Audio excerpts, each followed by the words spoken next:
Olá, começa agora o programa Conexão Legislativa e hoje nós vamos falar do projeto Eu Tenho Voz, que visa combater os abusos contra crianças e adolescentes. Para nos explicar mais sobre essa iniciativa, eu recebo a doutora Herta Helena de Oliveira, que é segunda vice-presidente do Instituto Paulista de Magistrados e também coordenadora do projeto. Bem-vinda ao Conexão Legislativa, doutora Herta. Obrigada, Amanda. Muito obrigada pelo convite. É um prazer estar aqui com vocês. Doutora Herta, eu gostaria que a senhora começasse explicando para a gente como surgiu e o que é o projeto Eu Tenho Voz. O projeto Eu Tenho Voz é uma ação que foi idealizada pelos juízes do Instituto Paulista de Magistrados, né? O Instituto Paulista de Magistrados é uma associação sem finalidade lucrativa que foi fundada por juízes, né? E dentre os projetos que nós pretendíamos desenvolver, o que nós queríamos desenvolver, de alguma forma, algum projeto de defesa dos direitos das crianças, e, para nós, uma das questões mais graves era justamente a questão do abuso sexual.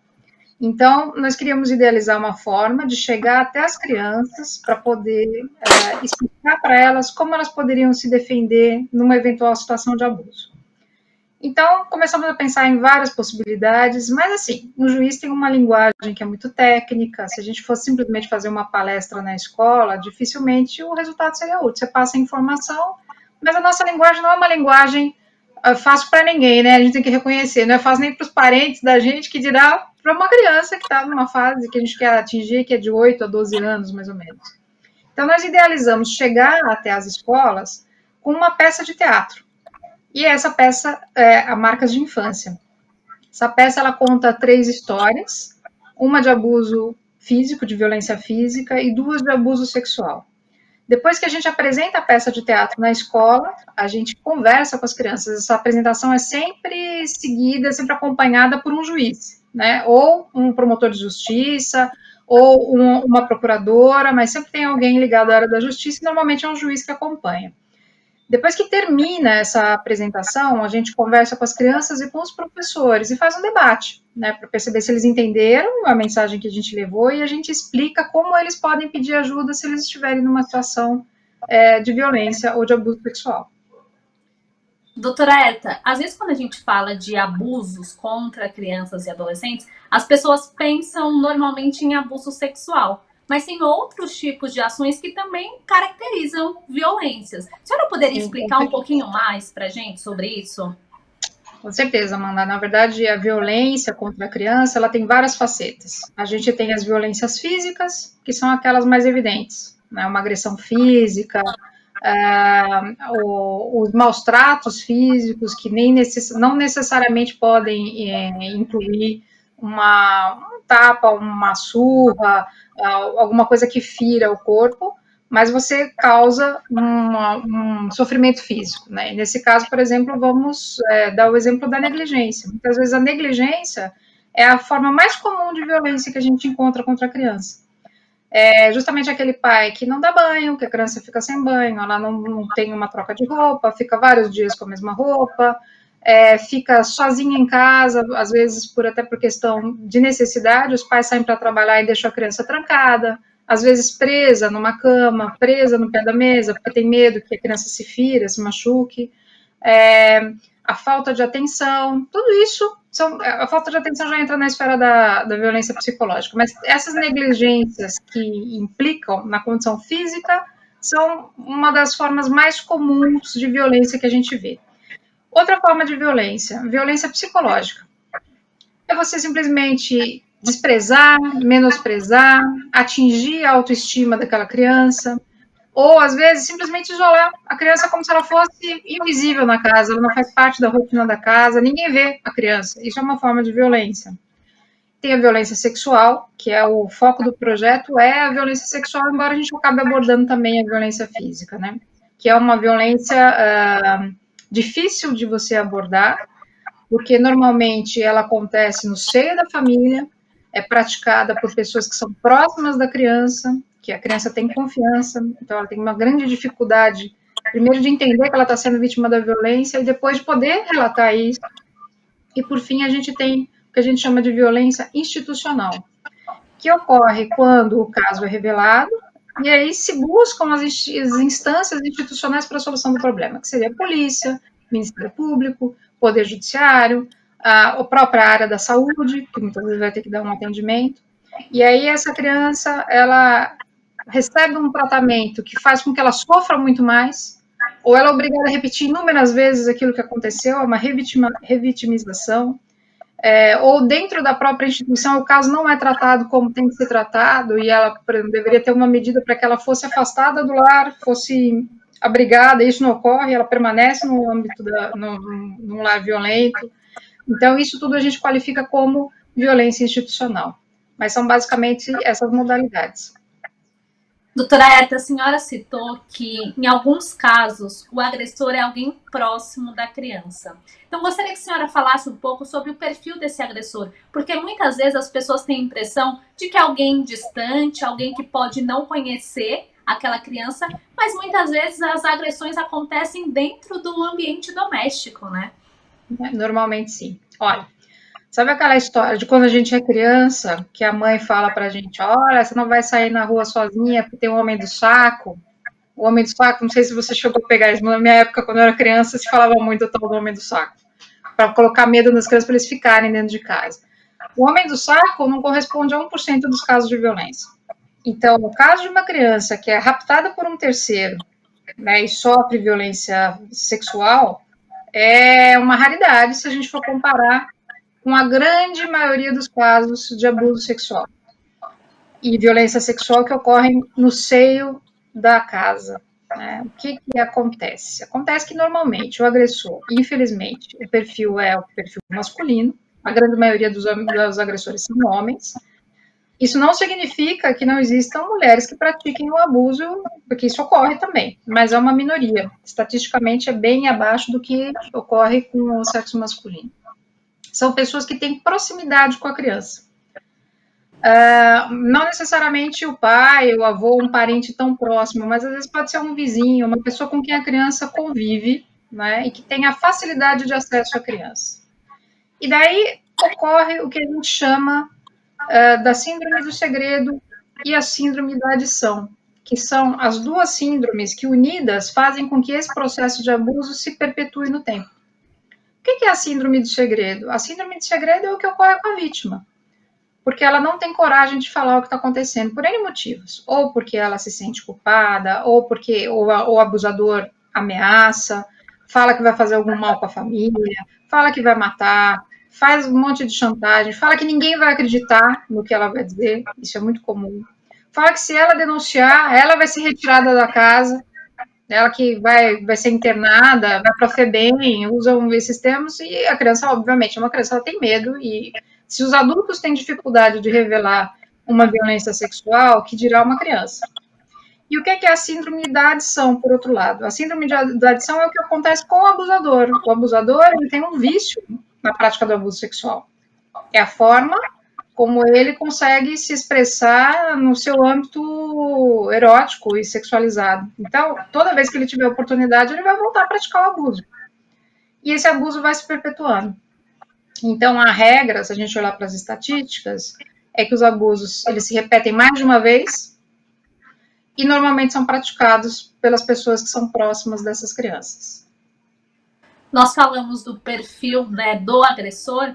Se a gente pudesse fazer um raio-x das crianças que são vítimas de violência, tem uma faixa etária ou um gênero que é mais atingido, doutora Herta? Olha, isso na verdade, é de assombrar qualquer pessoa que não tenha noção do que é que a gente está falando. Existe abuso sexual desde os 0 anos. A gente tem casos de abuso sexual relatados de bebês. Né? São mais raros, mas eles ocorrem. Para ter uma ideia exata das estatísticas, um bom parâmetro é o boletim epidemiológico número 27 do Ministério da Saúde. Ele é, na verdade, do ano de 2018, portanto, ele não está muito atualizado. Mas por que eu falo que é um bom parâmetro? Porque a gente tem que entender que a maioria dos casos de abuso jamais vai ser revelado. Não vai chegar ao conhecimento de uma autoridade policial, não vai chegar ao conhecimento do médico, não vai chegar ao conhecimento nem da família. Então, os dados que a gente trabalha, os dados que a gente tem, são todos subestimados. Realmente, eles estão abaixo do que é a realidade. Mas esse boletim epidemiológico, ele é muito interessante porque, se a gente for olhar as estatísticas que ele aponta, e ele traz aí desde o ano de 2011 até o ano de 2017, a gente vai ver que os casos de abuso sexual, do geral dos casos de abuso sexual que chegam ao conhecimento do Ministério da Saúde, né, através de seus N agentes da saúde, que é uma notificação compulsória, os casos que envolvem crianças e adolescentes correspondem a 74%, mais ou menos. Portanto, a grande maioria dos casos de violência sexual no Brasil é praticada contra criança e adolescente. Daí nós temos várias faixas etárias. A gente tem desde as crianças, é que para a gente, na justiça, o que a gente considera adolescente é diferente do que a saúde considera adolescente. Para a justiça, a criança é adolescente a partir dos 12 anos. Na saúde, eles enquadram como adolescente a partir dos 10. Então, para eles, quando eles falam de criança, eles estão tratando de 0 a 9 anos. De 10 a 18, na verdade, adolescente. Para a gente, quando fala de criança, a gente fala de 0 a 11, né, 11 e os seus quebrados, os meses e tal, 12 anos completos já é um adolescente. Então, tem uma pequena diferença. Mas, na verdade, a gente vai ver que a grande maioria dos casos de violência é praticada com a faixa etária dos adolescentes. Embora os números de violência contra a criança são elevadíssimos. E aí a gente vê uma distinção. A gente vai ver que quando a gente fala de crianças pequenas, as menores, o número de abusos praticados contra meninos e meninas, ele não é exatamente equivalente, as meninas sempre são o maior número das vítimas, mas a gente tem um número significativo de meninos que são vítimas de abuso sexual. Na adolescência, a gente tem assim, a gente teria aqui, quando estamos falando de criança, a gente está falando que 74% são as meninas que são vítimas, 25% mais ou menos os meninos. Quando a gente passa para a adolescência, aí sim, os abusos praticados contra as meninas são 92%. E os meninos caem para 7,6%. O que isso quer dizer? Quer dizer que, na verdade, há uma queda tão grande mesmo, há muito menos abuso sexual praticado contra os meninos adolescentes? Eu acho que não. Na verdade, o que eu acho é que esses casos de abuso praticado contra o sexo masculino, até por uma questão cultural, é porque o menino daí já na adolescência, ele já começa a ter uma vergonha maior de relatar o que aconteceu, porque ele já tem uma certa consciência que aquilo podem colocar em dúvida a sua orientação sexual, até por receio dessas outras questões culturais, esses casos são menos relatados.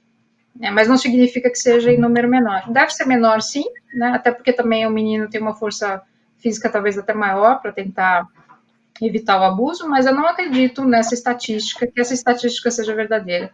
Eu acho que o número é muito próximo, embora a grande maioria mesmo de vítimas sejam as meninas. Doutora Herta, a senhora citou esses números alarmantes e a senhora citou uma outra questão de que muitos abusos não vão ser revelados, né? Muitas coisas acabam não sendo descobertas. Qual que é o papel da família ou das pessoas que cuidam dessa criança, que convivem perto, não só em proteger, mas também em buscar entender os sinais que podem ali alertar para um caso de abuso? Importantíssimo, né? A família, a gente sempre fala que proteção de criança e adolescente é uma obrigação da família, é uma obrigação da coletividade e é uma obrigação do Estado. A família tem um papel fundamental, porque uma criança que está sendo vítima de abuso, ela normalmente, assim, 100% dos casos, ela vai mudar o seu comportamento, e isso vai ser muito evidente para a família se ela for atenta. Então, uma família atenta, que convive com seus filhos, sabe quais são os hábitos, conhece a personalidade, vai perceber que houve uma mudança. Porque esse é o primeiro sinal de abuso ou violência, é a mudança de comportamento da criança ou do adolescente. Então, do que eu estou falando? Você tem um filho que é alegre, brincalhão, é um espoleta, ele não para, de repente ele fica quieto. Ele fica totalmente retraído, para de brincar, vai ficando ensimismado, aí alguma coisa aí tem. Está acontecendo alguma coisa errada. Outro indicativo, principalmente para as crianças que são pequenas, isso é importante, é dificuldade para segurar a urina, dificuldade para reter fezes, quando elas já estão numa fase em que já fazem isso, né, já tem o controle do esfíncter, começa a ter uma diferença. Qualquer sinal externo de lesão, de assadura, ela se queixa, né, de dor nas partes íntimas, dos órgãos sexuais, muito bem, isso também já é um grande sinal de que alguma coisa pode estar errada. Não significa que em todo caso seja, mas tem que ser investigado, a família tem que estar atenta. Outro indício muito veemente é interesse sexual fora da idade, que ela começa a ter uma sexualidade exacerbada e que está fora do contexto, não é o momento para que ela demonstrasse esse tipo de interesse. Alguma coisa errada tem também. Um comportamento sexual inadequado. Então, começa a se manipular ou começa a se esfregar nas outras pessoas, né? Mas esfregando, obviamente, as partes sexuais, porque ela quer algum tipo de... Isso também já é um indicativo de que alguma coisa errada tem. Aí eu falo, essa menina é sem vergonha, bate. Gente, não. A criança aprende em algum lugar, ela aprende como alguém, né? Não é, ela não vai tirar da cabeça dela. Então, alguma coisa está acontecendo. A família tem que estar atenta para esses sinais. Em último caso, naqueles sinais mais graves, começa a se mutilar, se cortar, e, por fim, até a tentativa de suicídio, que aí já é num estágio bastante avançado. Mas tudo isso são indícios de que alguma coisa está muito errada. É obrigatoriamente violência sexual? Não, mas precisa ser investigado. Mas algum tipo de violência tem. Pode ser um bullying que ela está sofrendo na escola, ela não está revelando. Alguma coisa está acontecendo. E é importantíssimo que a família, então, esteja atenta para, percebendo esses sinais, abrir o diálogo, né, se aproximar dessa criança, conversar. E esse é o caminho de prevenção mais eficiente que tem. O outro eficientíssimo é educar. A família precisa ensinar a criança que ninguém mexe nas partes íntimas dela. Não é isso? A mãe, eventualmente, para higiene, quando tem uma necessidade, o médico, se vai ter algum atendimento, mas ninguém pode mexer no seu corpo. E isso a família tem que ensinar. Não espera que a criança vai aprender sozinha, porque se não tiver ninguém que ensine, a criança é totalmente ingênua, né? Ela não vai perceber. Tanto que, muitas vezes, é impressionante isso, mas quando a gente chega com a peça, em alguns casos, as crianças menores nem têm noção de que elas estão sendo vítimas de violência. Elas vão entender o que está acontecendo quando elas veem a peça de teatro. Doutora Herta, eu ia perguntar justamente isso, né? No caso das crianças que são menores, muitas vezes elas não entendem que é uma violência e que elas estão sendo vítimas, e algumas nem conseguem verbalizar, porque ainda estão aprendendo a falar, enfim. E eu sei que o projeto ele tem uma parte mais voltada para os educadores, né? Para o treinamento Sim. desses professores e educadores que estão ali no dia a dia em contato com essas crianças. Gostaria que a senhora falasse um pouco sobre essa parte do projeto e da importância da escola também estar atenta. Claro, a família precisa estar atenta, tem uma boa parte de participação, mas a escola também pode ajudar, né? É importantíssimo isso, Amanda. Por quê? Como a gente falou, a maioria dos casos de violência ocorre dentro das casas, né? Se a gente pegar as estatísticas, a gente vai ver que, assim, a grande maioria dos casos de violência, não só sexual, ela ocorre dentro da casa. Portanto, a gente vai dizer que a casa é o local mais perigoso que existe para a criança. Em compensação, se a gente olhar as estatísticas e for observar quantas crianças foram vítimas de violência ou abuso sexual nas escolas, isso não corresponde nem a 2%, é nada. Assim, é um traço perto do que é o que ocorre fora da escola. Então, as nossas escolas, elas ainda são o reduto de segurança das nossas crianças. E os nossos professores, graças a Deus, são os responsáveis por essa segurança. Agora, é importante que o professor saiba como identificar. E saiba o que fazer quando ele identifica também que está ocorrendo alguma questão envolvendo violência com essa criança. Ó, são os mesmos sinais. Aquele aluno, assim, para o professor é muito importante que ele entenda que toda vez que uma criança fala ou não fala, ela está se comunicando de alguma forma. Então, tanto aquele que fala está se comunicando, quanto aquele que assim, não fala absolutamente nada e fica numa posição apática, de não participação, também está passando uma mensagem. Eles estão se comunicando o tempo todo. E o professor tem que conhecer os seus alunos. A gente sabe que é uma carga grande de trabalho que eles têm, mas a grande maioria dos professores no Brasil, e a gente tem passado por muitas escolas, e a gente tem visto isso, são pessoas vocacionadas para aquilo que elas fazem. Têm interesse e cuidam das suas crianças. Então, muitos casos de abuso são precocemente identificados justamente por causa do professor. Qual que é o papel do professor? O papel do professor é, além de perceber, abrir o diálogo e, principalmente, quando houve uma denúncia vinda de uma criança, acreditar que aquilo é verdadeiro e encaminhar essa denúncia. A gente não pode confundir os papéis de cada um. Muitos professores sofrem muito porque eles ficam pensando, bom, mas será que é verdade? Será que não é verdade? Como se ele tivesse a obrigação de investigar para saber o que está acontecendo. O papel dele não é esse. O papel dele é ouvir, acolher e encaminhar. A investigação, tudo que vai ser feito depois, é por conta das outras autoridades do sistema de justiça. Mas ele não pode se calar. Ele tem que fazer esse encaminhamento. Isso é fundamental. Quando a gente leva o projeto para as escolas, a gente tem um treinamento antes que a gente faz com os professores. Por quê? A gente apresenta a peça de teatro, muitas crianças na hora se identificam com aquilo, e isso é interessante de se observar, mesmo com os menores, os pequenininhos, eles assistem a peça, porque a peça, evidentemente, ela é toda lúdica, não é nada tão explícito. Os pequenos, eles assistem, eles entendem do que se trata, mas eles não se identificam com aquela situação se eles não tiverem passado pela situação. Agora, quem passou pela situação do abuso, imediatamente se identifica. Então, em alguns casos, eles já vêm denunciar para a gente, para o juiz que está lá acompanhando a apresentação, e a gente faz a escuta e depois encaminha esses casos todos para atendimento. Mas em alguns casos, não. Em alguns casos, a pessoa fica amadurecendo, a criança ou o adolescente fica amadurecendo aquela história, e mais na frente ele vai levar para o professor. Ele vai acabar contando para o professor. E o professor tem que estar preparado para ouvir, e saber fazer o encaminhamento dessa denúncia. Então, a gente trabalha também com esse aspecto no projeto. Doutora Herta, eu acho que vale a pena, como a senhora falou, né?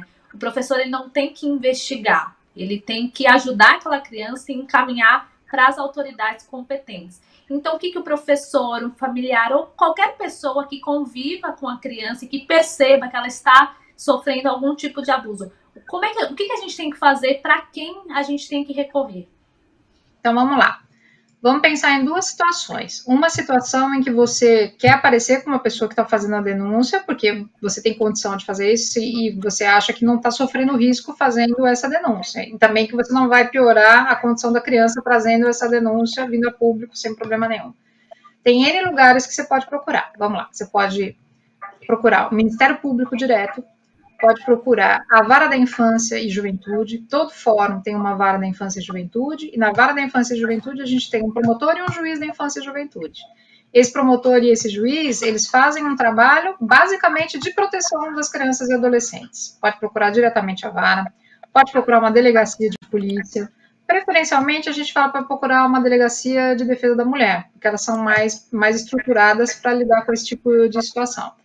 Você pode, dependendo do caso, procurar direto a Polícia Militar, né? Se é um caso de violência que está ocorrendo, diz que imediatamente 190 e chama a Polícia Militar. Ou, vamos pensar, ou o Conselho Tutelar também é um caminho. Agora, vamos pensar no caso em que você não pode aparecer ou você não quer aparecer. Porque ou você está correndo risco de vida, ou você receia pela própria criança, se por acaso aparecer a denúncia dessa forma. Então, tem caminhos para você fazer a denúncia anônima. Você pode ligar no Disque 100, pode utilizar o aplicativo Protege Brasil, que também é do próprio Ministério, que também encaminha a denúncia para todos os entes que podem apurar essa situação. Você pode ligar em São Paulo para o 181 e fazer uma denúncia anônima, isso também é possível. E em qualquer circunstância, você pode fazer a denúncia pelo projeto Eu Tenho Voz. Projeto Eu Tenho Voz, @ipam.com.br, que é a linha do nosso projeto. Ou dá um Google, Projeto Eu Tenho Voz, entra direto no site, vai aparecer lá o campo, é só clicar no Denuncie Aqui e faça a denúncia. Se pedir anonimato, a gente não vai divulgar de forma nenhuma de onde está vindo a denúncia, vai ser encaminhado para as autoridades que são responsáveis por fazer essa apuração, e não há a menor possibilidade do agressor saber quem é que está fazendo a denúncia. O que a gente não pode fazer é ficar com medo, se intimidar e não denunciar. Porque ali, além de tudo, a gente está incorrendo, sim, num crime, que é o crime de omissão de socorro numa situação dessa. E a lei de escuta especializada, para aqueles que são responsáveis pelas crianças, como os professores, ou os agentes da saúde que têm contato com a informação da denúncia, que não notificam o Ministério Público, também incorrem em crime, vão ser responsabilizados. Então, é muito importante fazer a denúncia para poder proteger as nossas crianças e adolescentes. Doutora Herta, de forma geral, assim, quais são as punições para quem comete algum tipo de abuso contra criança ou adolescente? Não, é crime, né? Ele vai estar sujeito à lei penal, e aí, dependendo do tipo, tem uma penalidade, mas hoje em dia se considera tudo, na verdade, qualquer ato libidinoso envolvendo criança ou adolescente é caracterizado como estupro, a penalidade é a mesma. Vai responder um processo criminal, vai ser preso.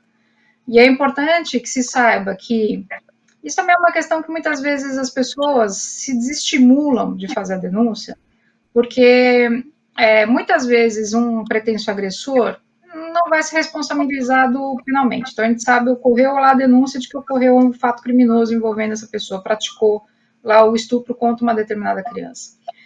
Nem sempre na esfera criminal vai haver prova suficiente para que ocorra essa condenação. Pode ser que ocorra de ficar a palavra da criança que é a vítima contra a palavra do agressor, por exemplo. E aí pode ser que o juiz não se convença de que isso aconteceu. Então, o nosso foco no projeto não é a condenação criminal, não estou preocupado em fazer a persecução penal, embora a gente vá denunciar e isso vai ter o seu curso. O nosso foco é a proteção da criança que foi vítima. E isso é importante que se saiba. Independentemente de qual seja o resultado da ação penal, existem medidas protetivas que podem ser tomadas para proteger essa criança e esse adolescente que é vítima de violência, né? Então, existem as medidas cautelares para impedir que esse agressor tenha contato com essa criança e assim, evitar uma revitimização.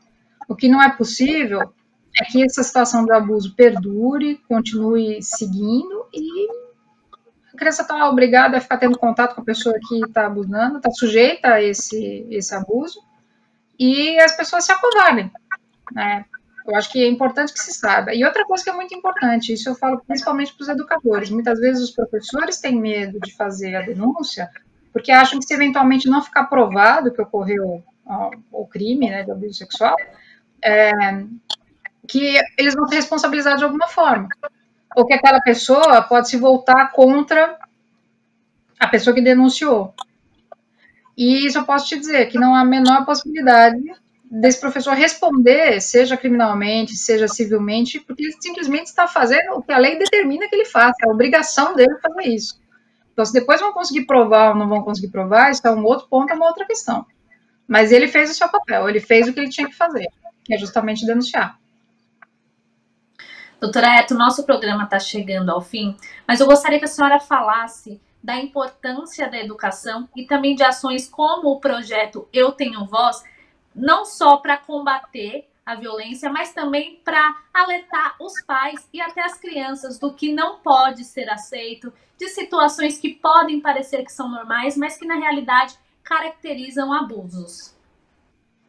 É fundamental. Sem informação e sem educação, a gente não consegue proteger as crianças. É importante deixar isso muito assim sedimentado na mente das pessoas, porque às vezes você ouve pessoas que sustentam que não deve ter educação sexual nas escolas, né? Como se quando se fala de educação sexual, se fosse ensinar a criança a fazer sexo. E óbvio que não é nada disso, é justamente o contrário. Você ensinar é justamente para que ela possa, inclusive, se proteger, né? E isso é o papel da escola, isso é o papel da família. É dar informação para que ela se proteja. Isso é fundamental. O que eu posso dizer para os pais? Se você tem dificuldade para falar desse assunto, você não consegue falar com isso, porque tem gente que tem dificuldade de abordar, não sabe como abordar. Conversa com alguém que te oriente, né? E te ajude a abordar a questão com seu filho, desde cedo, para que ele entenda. Ninguém pode tocar nele sem autorização dele. As partes íntimas dele são sagradas para ele. Ele só vai deixar um dia tocar, se for o caso, quando ele quiser, quando for adulto. Mas de criança, ninguém tem essa permissão. Isso é fundamental, porque é assim que a gente protege educando. E digo mais, eu acho que as escolas cumprem um papel fundamental, né? Fundamental, porque a gente percebe nas escolas onde a gente passa, as crianças têm um vínculo com os seus professores, um vínculo forte de confiança, e buscam o professor para narrar, para contar o que está acontecendo, e pedem socorro. Então, o professor não pode se omitir numa situação dessa, ele tem que acolher e ele tem que encaminhar, isso é fundamental. E eu deixaria ainda uma mensagem para as crianças, né? Para qualquer pessoa que é vítima de abuso sexual, seja criança, adolescente ou seja um adulto, como é que você pode resolver essa questão? Se você tem medo, procura uma pessoa de confiança e conta o que está acontecendo. Né? Uma pessoa que você confia, que te ama, que você sabe que vai tomar alguma atitude, conta. Não, a pior coisa que você pode fazer numa situação dessa é permanecer em segredo, permanecer em silêncio, sofrendo em silêncio, porque a situação não vai se resolver sozinha. Ela se resolve com a intervenção de alguém. E o melhor remédio, por isso que o projeto chama Eu Tenho Voz, né? A gente quer passar para as crianças exatamente essa ideia. A sua voz é a maior defesa. Então fale, não guarde para você uma situação como essa. Doutora Erta, muito obrigada pela participação, por tudo que a senhora nos explicou hoje e também por trazer esse alerta tão importante para todo mundo. Muito obrigada. Obrigada, Amanda. Foi um prazer e eu que agradeço a oportunidade de poder divulgar o nosso trabalho e o projeto. Obrigada. O programa Conexão Legislativa de hoje fica por aqui. Se você quiser rever esse ou outros programas, é só acessar o nosso canal do YouTube. Muito obrigada pela companhia e até a próxima.